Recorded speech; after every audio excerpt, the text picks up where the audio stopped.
figure that out actually. And it is huge, isn't it? When you see it, did you see the arm moving here? Not really. Not until I could see the thing, you know. And that really shows that it's directly connected to what you're doing here, which is why we do this so much with that folder. And kids don't really understand that, but you're the teacher, and you just say, this is what we're doing today. Yeah, exactly.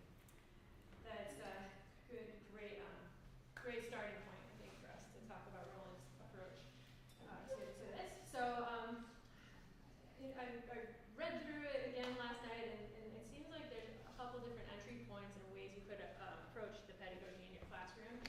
One of the things he says up front, and I'll talk about kind of practically where a few of those entry points are in his step-by-step process. But I just want to start by saying he says vibrato is not mysterious, right? So sometimes people think, oh, how am I going to teach vibrato? It's so complex. It's, you know, got all of these parts of the body. You have to work in tandem. You can't see the rotation of the upper arm. And so he says you can measure and recognize certain qualities in the vibrato that will make it successful. There are 3 that he lists. It has to be regular in speed and in width, which he mentions. He mentions the average speed is 6.5 full cycles per second. I think that's a little bit fast, personally, especially for lower strings. Not going to get up for cello and bass. It's going to be slower. But if you have measured your vibrato before, Mom, you can correct me, but when I learned, you told me 5 was a good high. 5 is good for high school players. That's what I always would say. If you can get up to 5, you're going to have a really nice sound vibrato. Yeah. Counting 6 anyway after that is just hard. It's hard to count anyway, period. And to be able to count hippopotamus is what our goal is. And then the third thing was an average width of about a quarter tone. And this is the most variable element of the vibrato, which fluctuates with dynamics. No, I'm not going to skip, but yeah, that's it. So basically, wide is a fortissimo, narrow is a piano in that variable. Vibrato is a motion.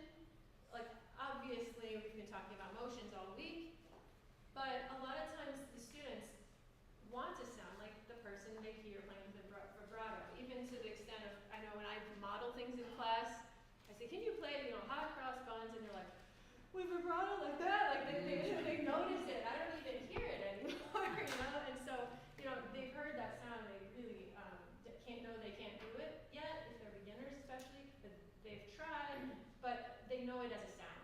And so when they're starting to learn it, I find it helpful to emphasize it's a motion. I'm going to teach you some steps. You're going to do these motions. If it doesn't sound like what you want right off the bat, just keep doing the motion, and it will refine itself with your ear, because you know what you want it to sound like. But just to emphasize the motion as the practice of the whole thing. I think that's in the first step. The ultimate sound is coming from the movement of the fingertip on the string. These are just in his intro to this chapter. And the driving force is, even though it's from this fingertip on the string, the driving force is coming from the hand, forearm, upper arm, and shoulder. The goal is a beautiful sound with the least possible effort. So I'll just say my first vibrato lesson, despite all of those variables, is this is vibrato. Can you do it? And I have like one in every couple of years who's just like this. Yeah, great. All right. One screwed it off. Sometimes the cellists too are a little bit easier because they've got that end in and they've figured it out. A couple of the cellists get it just quicker, just because it's less complicated. Well, cello vibrato is way less complicated. Yeah. Thank you. All right, so after that's my first entry point of instruction. I would start with that one for the students. Then we're just going to do some preparatory off the instrument relaxation studies. Then we'll add the instruments in, and then we will we'll do that with, get the vibrato with the finger on the string as the last part, and adding the bow. And then we'll talk about refinements at the very end, which is refining the width, the speed, and the amplitude. Isn't that width? That's extent. That's the width. Speed. Width, speed, and something else. Okay, we'll get there. So just refining it to where it's artistic. All right, so your preparatory relaxation exercises. Left arm swing. It says let your teacher or fellow student swing your left arm. I thought that was cool. So we haven't really done like let your neighbor swing your arm, but I believe this is. I said it was without the instrument. You can do it with the instrument later too. Drop and swing the left arm as the right arm. Yeah, some of these are like hold the instrument and make sure you're relaxing the shoulder. Then while you're playing, maintain that same relaxed feeling. Swing the arm out in and in during rests to release tension. So some of these will apply, like I said, with the instrument. All right. In fact, I said this wrong. I said this wrong. All right. I'm gonna change that order of my own. We're gonna do the one without the instrument first. Okay. So, like I said, so we're gonna do this one.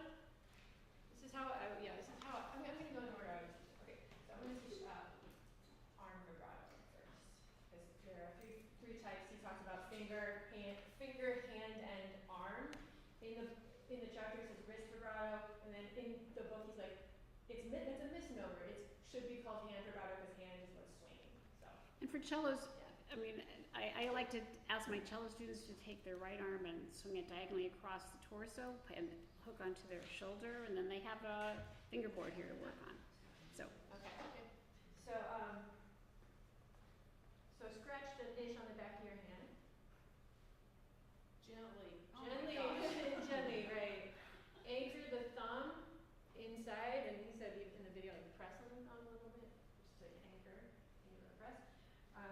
And then we're going to revisit. To me, what works with students is look at the upper arm rotation. In this position, they'll have the wrong hand, by the way. So make sure that your right hand is on here, and your left hand. Which one are you wiggle? This one. Okay, thumb in there. Scratch an itch.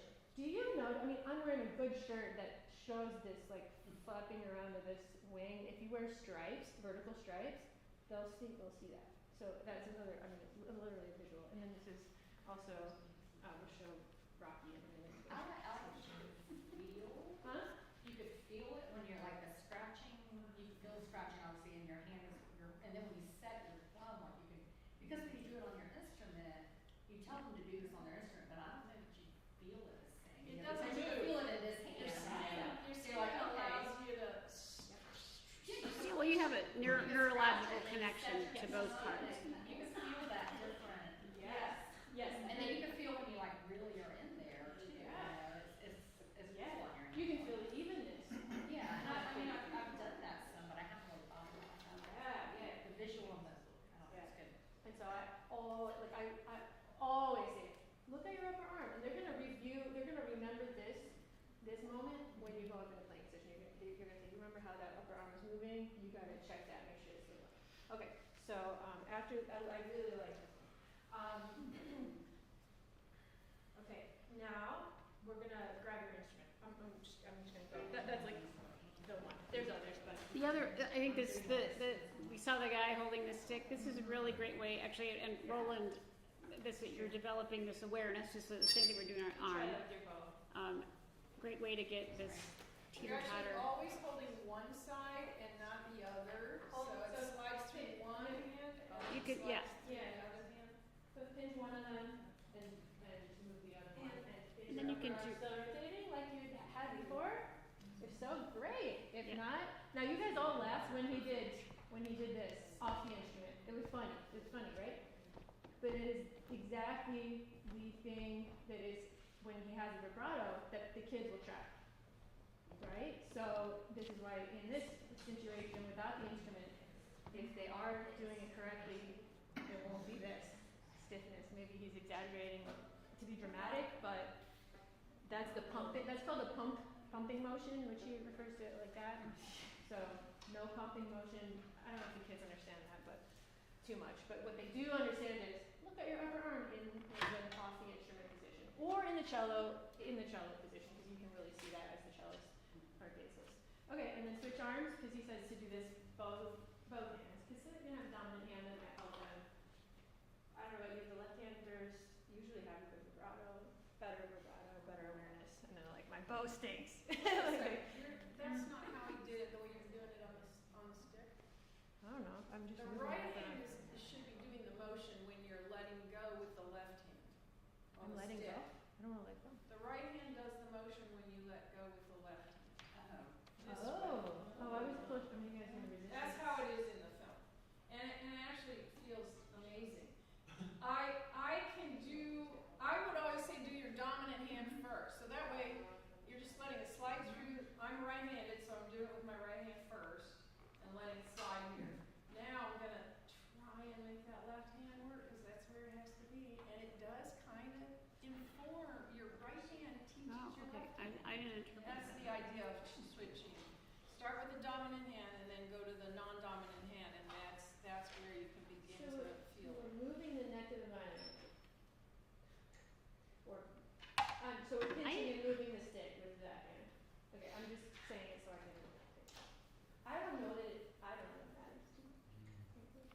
I think all that matters here is that you feel That's a good balanced point, out. Sam. Yeah, at one point he's moving. At one point in the film, I mean, I think he holds one side, one-handed, doing it, and then I think being able to do it symmetric. Yeah. I mean, it is a symmetrical. I don't remember seeing that. Okay, well, we'll get back to you on it. This is what we do at our Airbnb all night long. He needs to relax. Yeah, he's really got to work on his finger flexibility. Yeah. Yes. I mean, Yeah. his joints are a little hypermobile here, but you know, you can see that. I don't break him, but that's how the rotation's happening. And again, like for me, the visual of this motion usually helps. See the left arm rotation. All right. So now add your rest position instrument if you are a cellist. So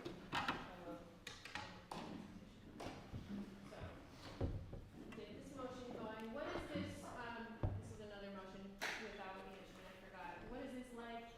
Shuttle shaker. What else? Good. And it actually waving. You can do it with both hands. Same as the Dalaran. I think if you want, I can pick up your hands so you don't have to right now. But you have this egg shaker.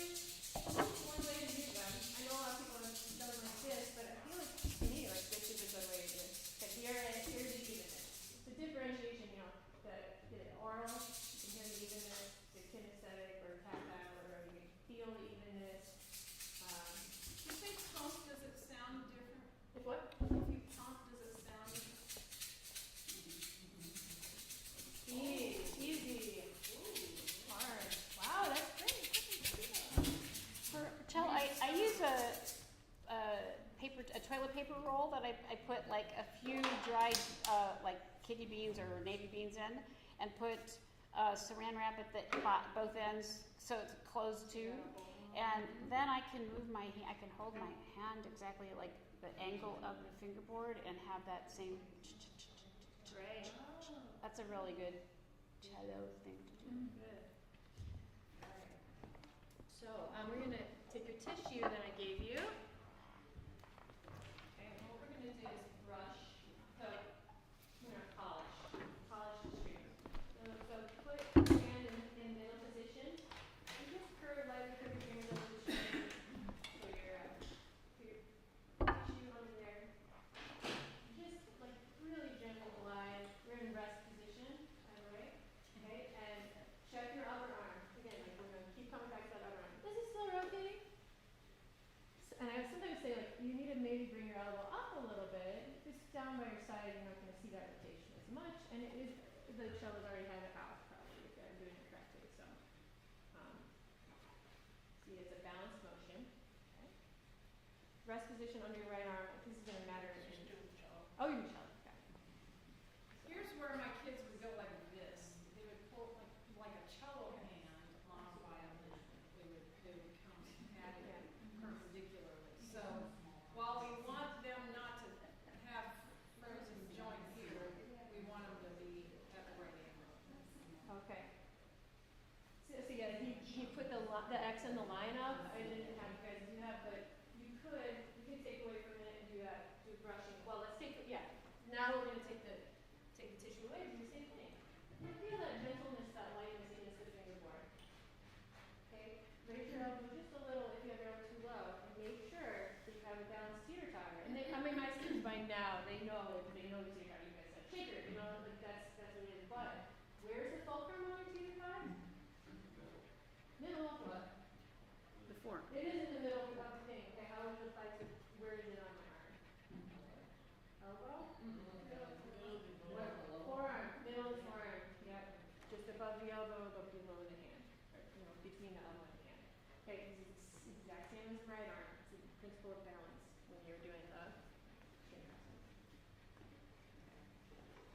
you take your right finger and do that?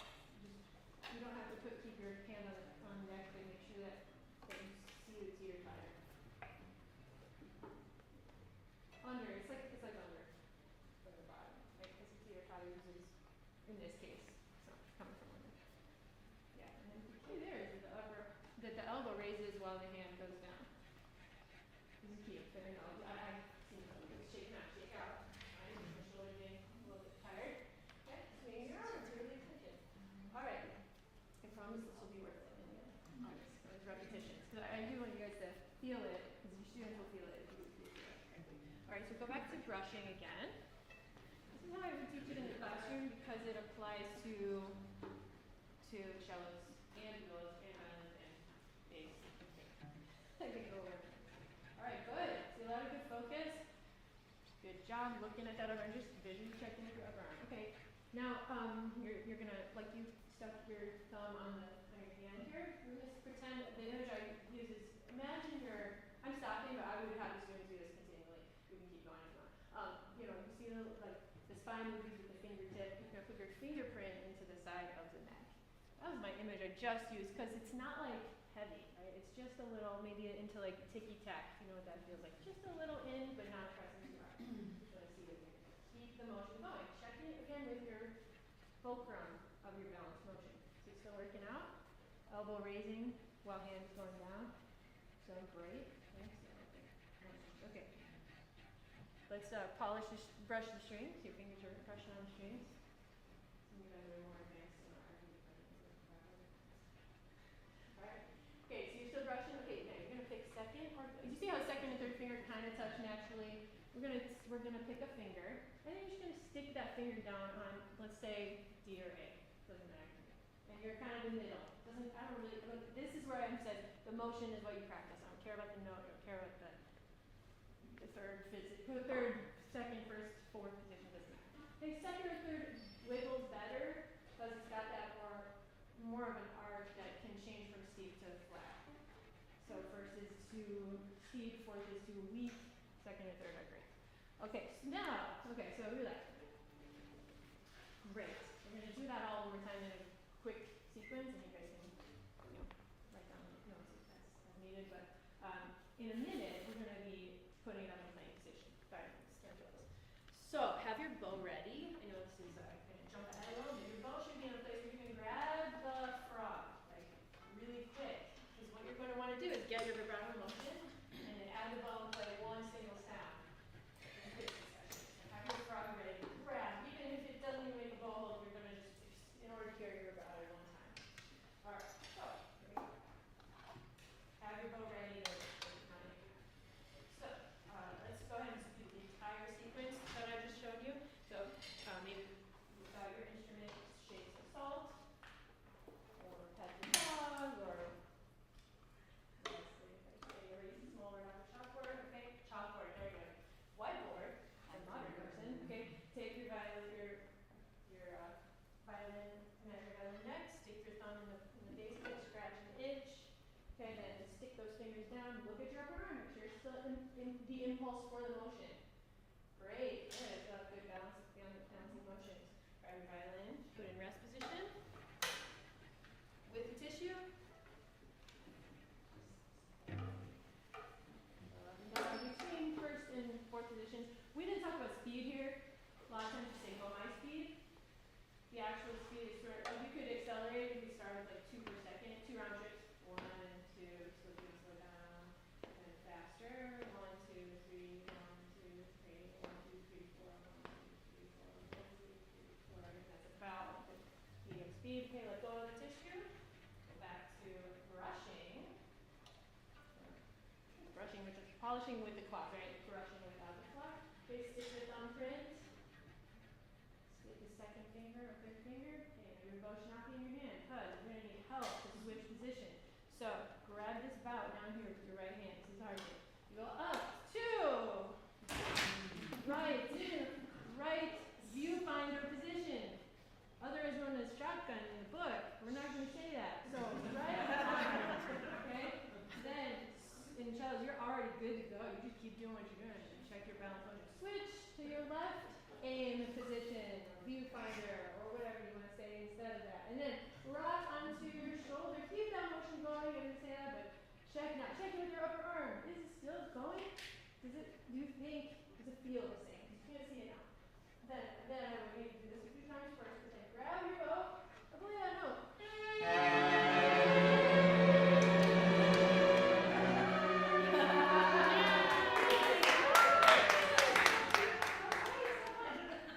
Right. There's a step in between. Maybe you could try is have your neighbor pair up, have your neighbor do that whole thing, and you play their bow, your bow on here. That's pretty cool. I videoed a lesson that I did for the workshop next week where I was going around to everybody, which is fine. It was a small group lesson. It's not too many kids. It didn't take too long, but if it was an orchestra whole class, you do it that way, right?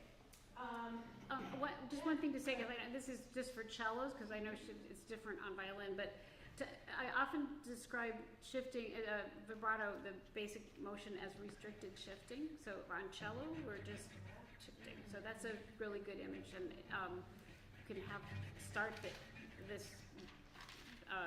polishing the string with the cloth is the same as shifting on the cello. So when you just narrow it down, the same motion here, it just becomes like a 1/16 of an inch shift, and that's the vibrato wave on the cello.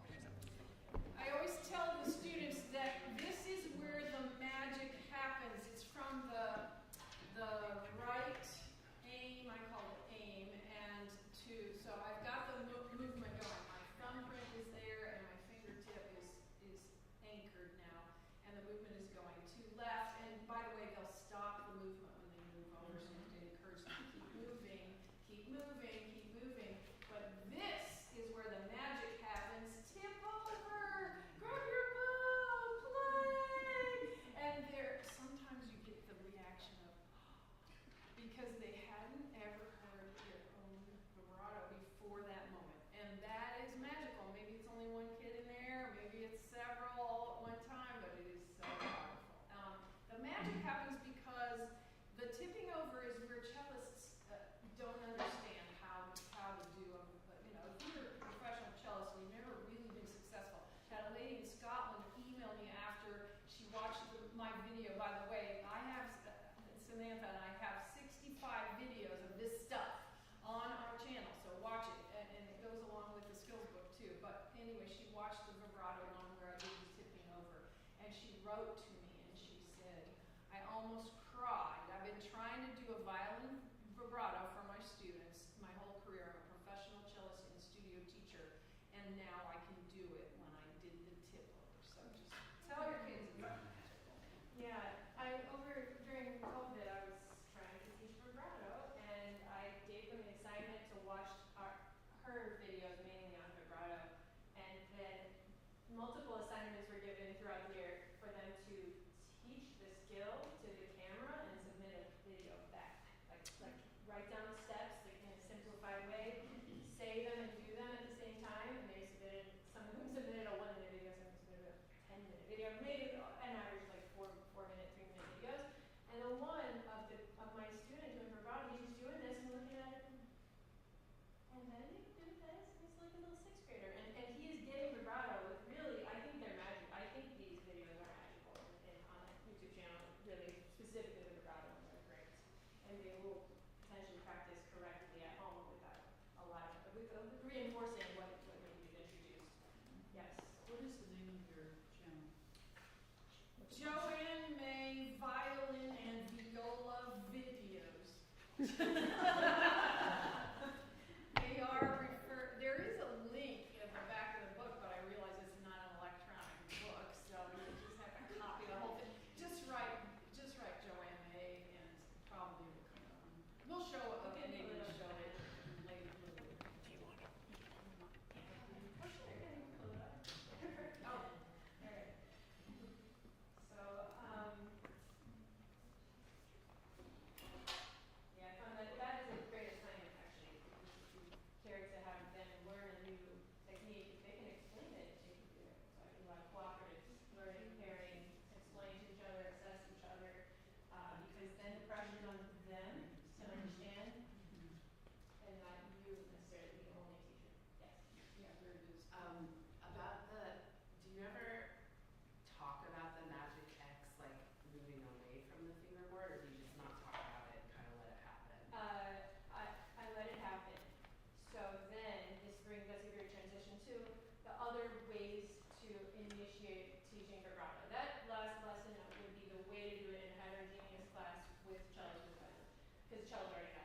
maybe in a small group lesson. There's other ways that Rolland addresses, which I'll talk about those next.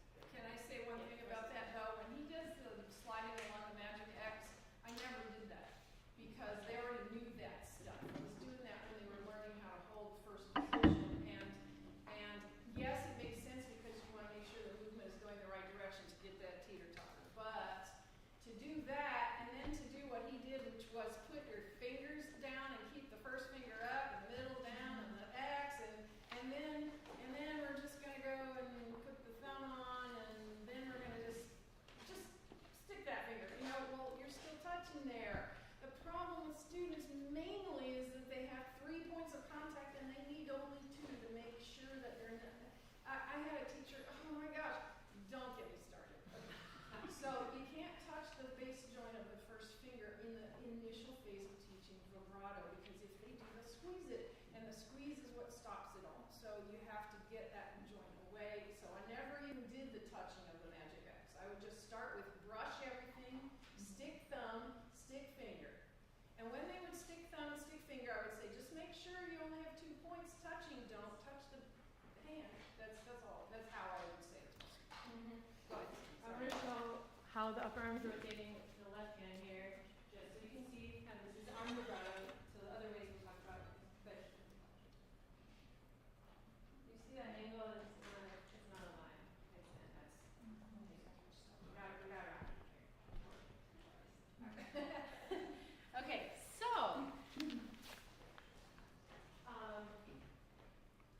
one more, actually, the 3 types of vibrato. So if you just did arm vibrato, he talks about hand vibrato and finger vibrato. Let's just do finger vibrato real quick. I'll do it on you if you want. I don't use this one. I think the kids who tried it, try doing that. They try doing all kinds of things. They need to go up and down. And this is supposed to, he says it's motivating for the student, basically, to hear a vibrato. That's what you're doing.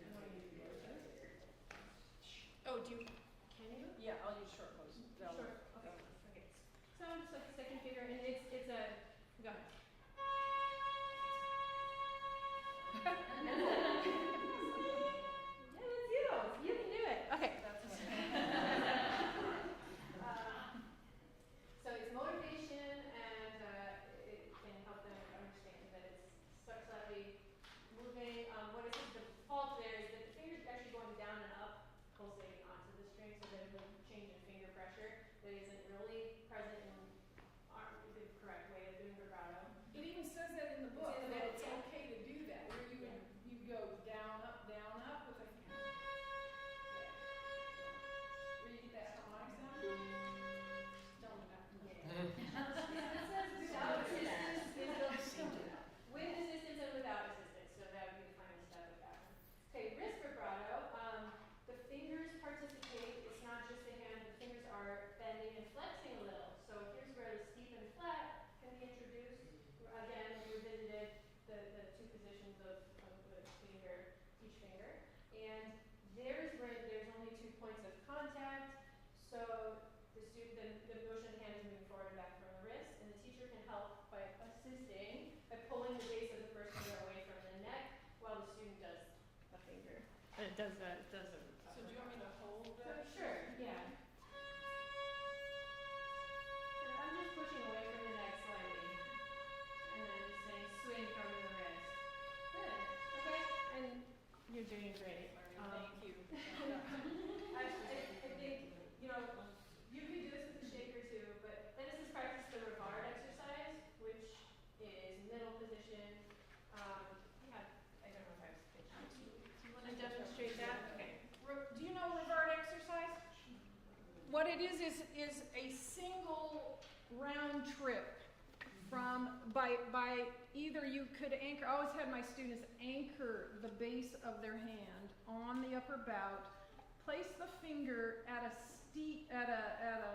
what is that called? Flat position, leaning backwards. I used second or third finger first, and then go forward and back, 1 round trip. So I didn't know that either. Yeah. That's what that's called. Third finger, I think, is how it starts, or the way he has it in his book. But yes, Liz Erickson, beautiful player, Carleton College professor, retired, was Rolland student, couldn't do vibrato to save her soul. She tells her story until she went to Rolland, and he had all these other things he did with her, and she couldn't do it. And she's a college student now, and he said, okay, we're going to do this one, and she said it saved her. That's how she learned vibrato, one round trip at a time, forward and back, and it's like a burst. It's like martelet, burst. Here's the burst of the left hand. Try that, and you'll feel that roll across the fingertips. It's an amazing feeling. Do we do something like that with cellos? Ida, is that a cello thing? The forearm never, we don't think isolated like Okay. you guys do. This is also, notice that it's the hand vibrato. It's the hand doing the motion, so it doesn't really apply. And then you would do 2 rotations, 1, 2, 1, 2. My hand always wants to do more than that. Try to discipline it. And then do 3, 1, 2, 3. And then do other fingers, etc. Okay. He doesn't even say use 4, but my goodness, use 4. I mean, get it started at least with it. Yeah, okay. So that's all he says about hand vibrato, because then he moves on to balance and that other motion with the arm vibrato. The intensity vibrato is with the hand in middle position, make even vibrato motions with finger in the air and curved. Listen for the open strings to waver. So this is basically what you could have him do this. You know, do 2 different things with 2 different hands. I feel like, frankly, this is the bow and the left hand moving together. Yeah. We have about 2 minutes. Yeah, I know. Okay, so they can try it. A lot of my students are like, I don't hear anything. You know what I found? If you put the thumb tip underneath the fingerboard, it works. And for cellos, I have them put 2 fingers on the body, the front of the body of the instrument, right there. Use middle 2 fingers and put it more into the, like right about there and down a little, and just vibrate, just whoa. And guess what? You will hear a vibrato. It's amazing. Thumb underneath the neck.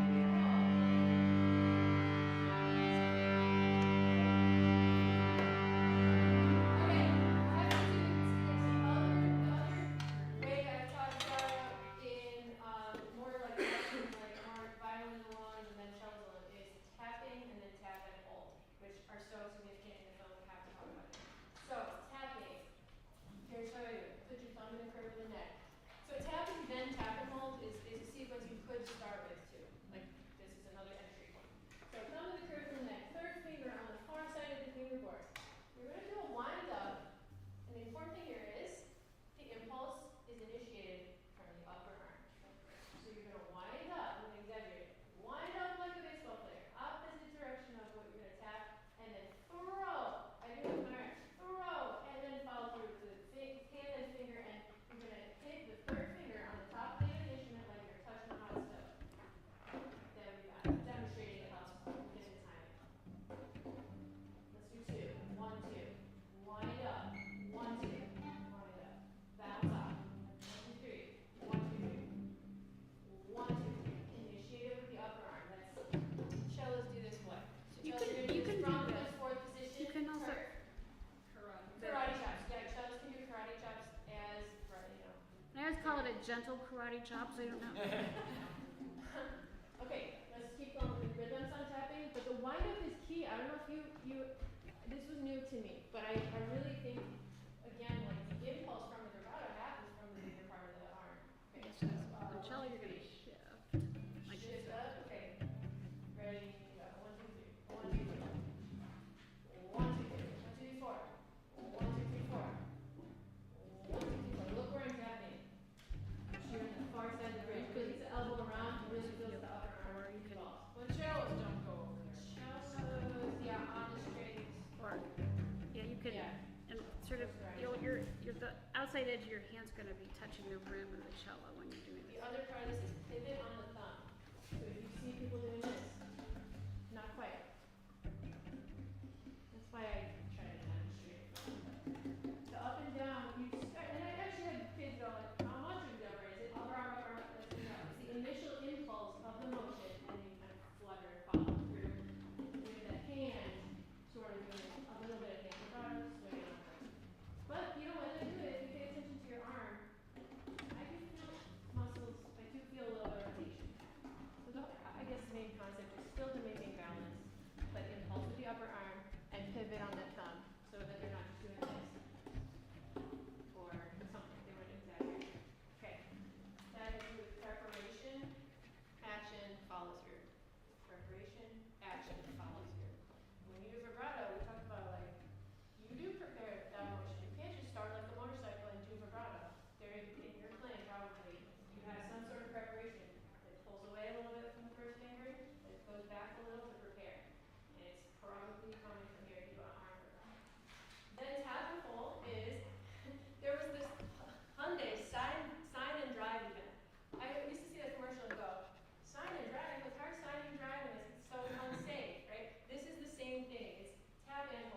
you're doing that single finger, is the upper arm still involved? That's the question. So you got it. So I would then, after repetitions, then have the kid try it with both. So hold. And I like this one a little higher since you've been doing it here. You're just rotating up to the high position basically. So try it, just grab your bow after you think you have a good high position. I think the key here is though the pivot on the thumb is up in the curve of the neck. The other one, we kind of had like middle, maybe more middle. This is more high. Okay, go ahead and add your bow. Is your upper arm still vibrating? If you tap, tap, tap, hold second or third finger, any string.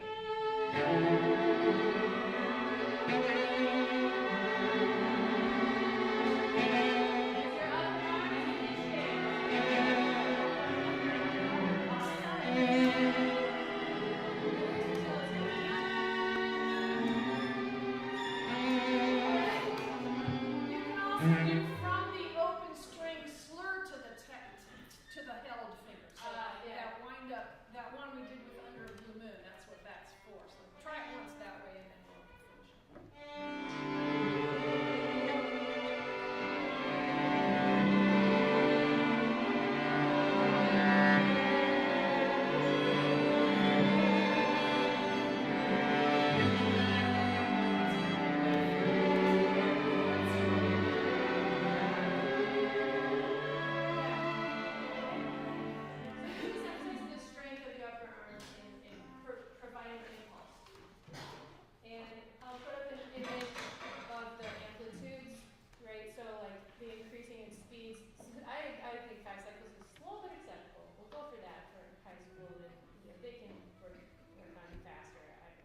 And then this has a helpful chart, it's in the book, but narrow, I just put piano, and then that type of music, simple and pure, medium, mezzo forte, wide, fortissimo, or medium, mezzo forte, forte. Music of all types, and then the most inclusive vibrato, and then a wide, passionate romantic music, and I mean, it works, it kind of works as a quantifiable way of dividing up things. And then he says, listen and observe the quality. So obviously now you're becoming an artist, you make choices and can control that. And that's refinement, as we did at the beginning. But that's the helpful chart in the book, and it talks about you agree or disagree with these things, and I've explained it that way in his sense Just one other thing that I think is really helpful with cello, we saw this in the film.